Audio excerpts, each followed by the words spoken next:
everybody, welcome back to another Sewcialites 3 video. Today we're working on block number 10. Block number 10 is the little berry block designed by Pat Sloan. We're going to be making a strawberry today, and we're going to be making this two ways. You're going to see me sew both the 6-inch and the 9-inch version today, and I'm going to make them a little bit different. One of the things that's fun about this block is you can make it as pictured here with the different colors for your strawberry, or it's very easy to substitute out and have a solid color here. For the 9-inch block, I'm going to have a one color strawberry, and for the 6-inch block, we're going to make it just like this. I've already cut my fabric for both blocks, the 6-inch just as written. The 9-inch, instead of cutting the fabric G in all the little squares, I cut one solid piece, 6.5 by 7.25. How do you know what size to cut that? You go to the second page. On the second page, we have a measurement for the checkerboard block. So if you're sewing together all your little rectangles, it tells you to check it. For the 9-inch block, it's 6.5 by 7.25. So instead of cutting all the little rectangles, I cut one piece of fabric for my fabric G,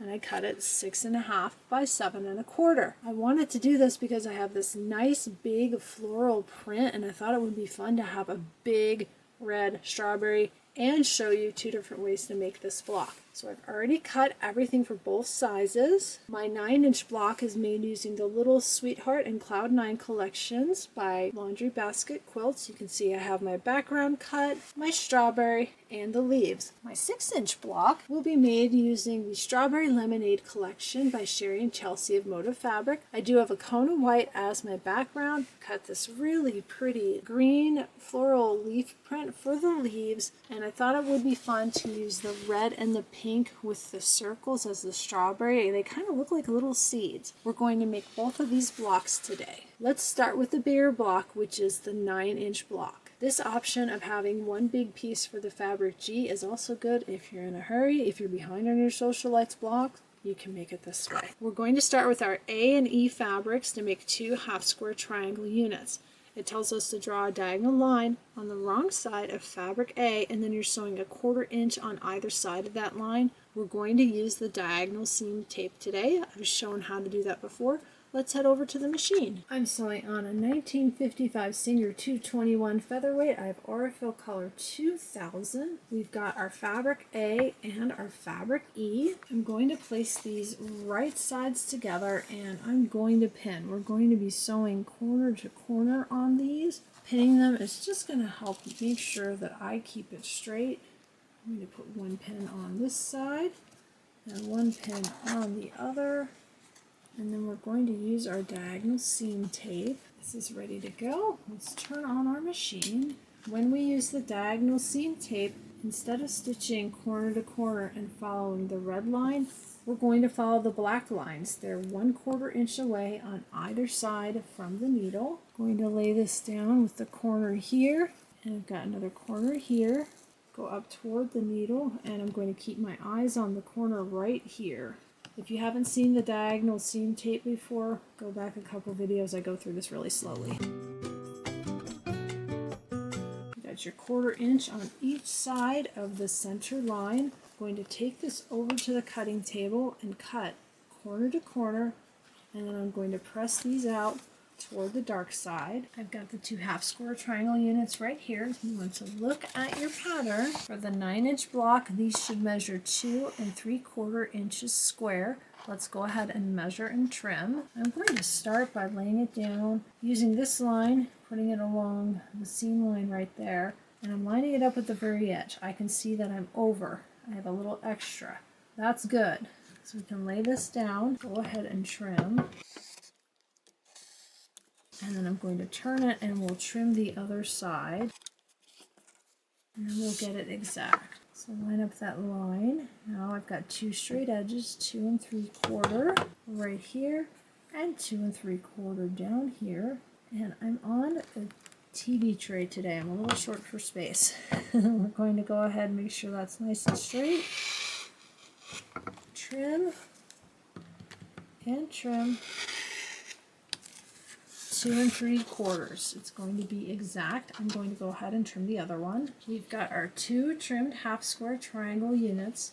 We want to put them with the background facing up and in, and then you're going to grab your fabric F, and it's going to go in the center like this. This is our strawberry top.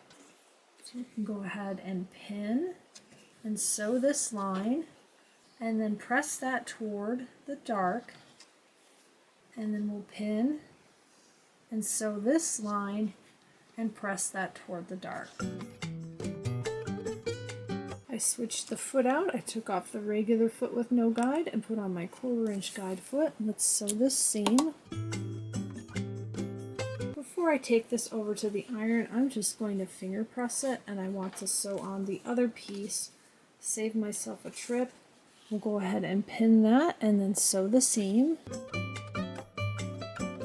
If you've been starching your fabric like I have, you can almost get away with just finger pressing, especially these pieces. It's staying really nice because my fabric is starched.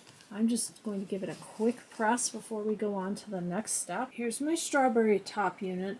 I went ahead and cut off just a little bit right there. It was a little bit crooked.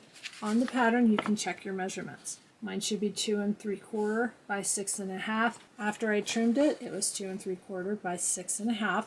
The next step is making the berry unit. For the 9-inch block, my berry unit's ready. I'm using this single piece instead of making the checkerboard piece. This piece is ready. I'll sew the checkerboard for the 6-inch block. We're going to pin a C in the upper left, a B in the lower right, a C in the upper right, and a B in the lower left. So your C's go on top and your B's go on the bottom. I think they'll all fit all at once. Let's go ahead and have a look.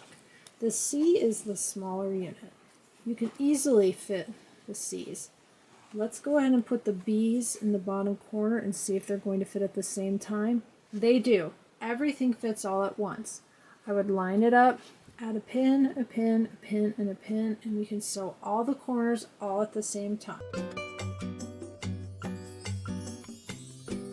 Since I'm using the diagonal seam tape, I'm ready to sew. If your sewing machine has a laser, you're ready to sew. If you're good at eyeballing corner to corner, you're ready to sew. If not, you do want to draw a line from corner to corner. Probably do that before you pin them down. Sorry, I should have mentioned that, but I am ready to head over to the machine, and I need to switch the foot on my machine again to the regular no guide foot. I've got the regular foot on my machine. I want to sew corner to corner on all 4 corners.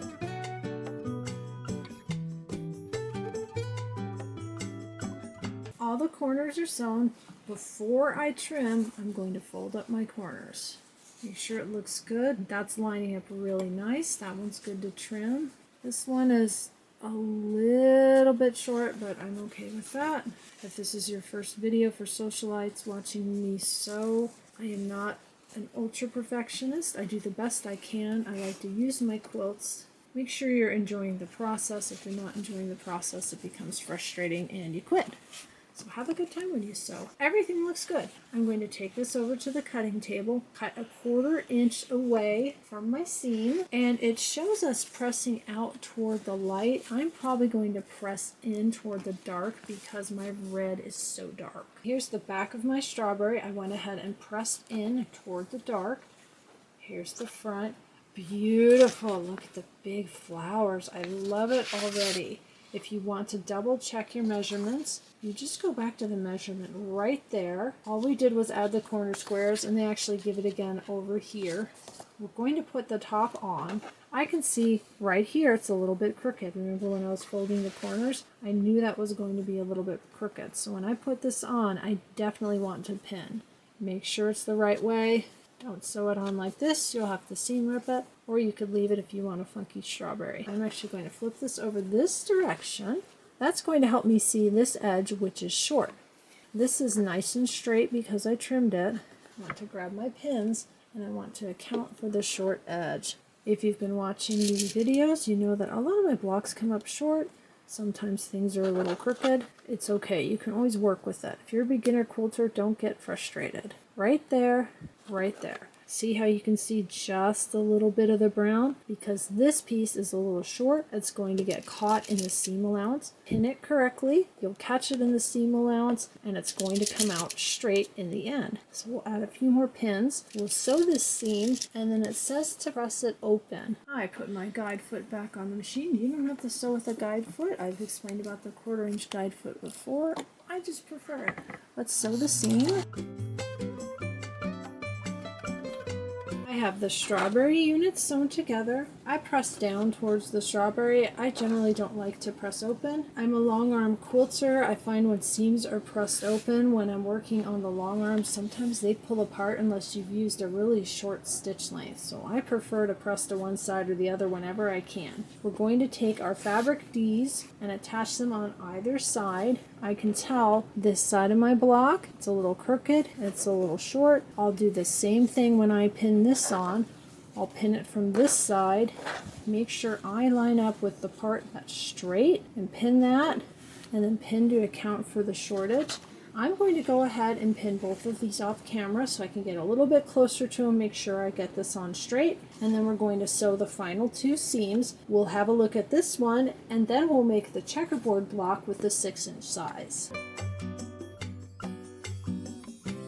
Here's the back of the block. I went ahead and pressed these out per the instructions. I already measured my block. It's a little bit under 9.5 on both sides. That's kind of been the theme with my blocks. They're all a little small. It's not going to matter because they're uniformly small as I'm working on them. Let's set this aside. Now we're going to do the 6-inch block and we'll make the checkerboard center. Here's all my pieces for the 6-inch block. Everything's going to be the same. I'm going to put my A and my E together. I'll pin also a 1/4 inch away from the center on each side. Press that open, put the F in the center, and make the stem. We just did that together. I'll go ahead and do that off camera, and then we'll come back and we'll work on the checkerboard. Here's my leaf and stem unit, the strawberry top. For the 6-inch block, it should measure 2 by 4.5. Mine's really close to that. I didn't trim anything. Next, we're going to work on the berry unit. See, I already have all the fabric G's laid out. I've got red, pink, red, pink, red, pink, red, pink, and here I have pink, red, pink, red. If you lay them all out the same, it doesn't matter, because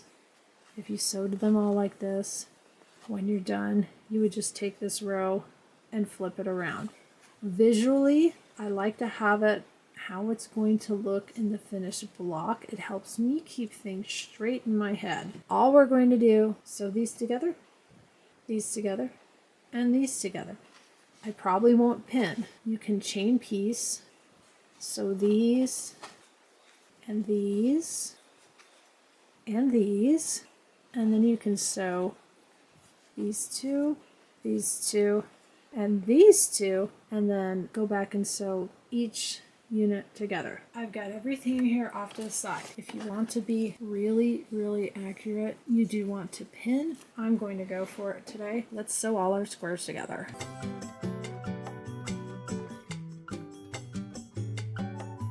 I've got all of these sewn together. I'm going to slide them over in the same order, and the rectangles, not squares. Let's get these all over to the side. I've got everything over here. I want to double check and make sure I get everything going together in the right order. So red, pink, red, pink. I am going to pin since I haven't pressed any of the other pieces, just to make sure everything stays together nice and straight. You can go ahead and press these little 2 rectangle units before you sew the whole row together. I'm just trying to save on time today. Let's sew these 3 units together. These are all sewn together. I've got 3 rows. This row starts with the red, this row will start with the pink, and this row will start with the red. What I'm going to do is take these over to the iron. I'm going to press the top row in one direction, the middle row in the other direction, and the bottom row the same direction as the top row. That's going to help the seams nest so we can sew the rows together. Here's my 3 rows all pressed. When I was at the ironing board, I just kept thinking press to the red, because again, they're essentially the same. You just flip the middle one around. What I want to do is slide them so the seams lock. That's what I mean by nesting seams. And go ahead and pin on the seam. I'm going to do that for these remaining 2 seams. Sew this side, and then I'll pin this side and sew that side.